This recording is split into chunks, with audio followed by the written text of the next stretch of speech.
মক্কার কাফেরদেরকে দিয়ে একটা প্রশ্ন করেন। কে বলছেন? কাকে বলছেন? আমাদের নবীজিকে। ওই আসমান সমূহকে কে সৃষ্টি করেছে?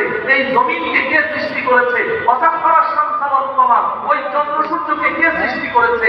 আল্লাহ বলেন, ও বন্ধু, আপনি ওদেরকে প্রশ্ন করা মাত্রই ওরা আপনার প্রশ্নের জবাবে বলবে আল্লাহ বলছেন, অবশ্যই অবশ্যই তারা আপনার প্রশ্নের জবাবে বলবে এই আসমানের সৃষ্টিকর্তাও আল্লাহ, জমিনের স্রষ্টাও আল্লাহ, ওই চন্দ্র সূর্যের স্রষ্টাও আল্লাহ। কারা? কারা? কাফেররা। বলেন না কারা?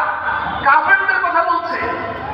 আমি তখন ওই খ্রিস্টানকে বললাম যে তুমি তো বললে তুমি আল্লাহকে স্রষ্টা হিসেবে বিশ্বাস করো, বাকি তুমি সত্য বলছো না মিথ্যা বলছো আমি তো তোমার দিলের খবর জানি না, কিন্তু আল্লাহ তো ওই কাফেরদের দিলের খবর জেনেই বলছেন যে ওরা স্রষ্টা হিসেবে আল্লাহকে বিশ্বাস করতো।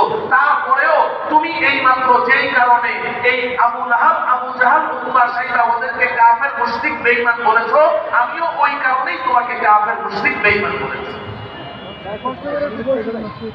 এটা বলার সাথে সাথে ওই খ্রিস্টান আমাকে বলছে যে ওরা তো নবী মুহাম্মদকে বিশ্বাস করতো না, আমি তো নবী মুহাম্মদকেও বিশ্বাস করি।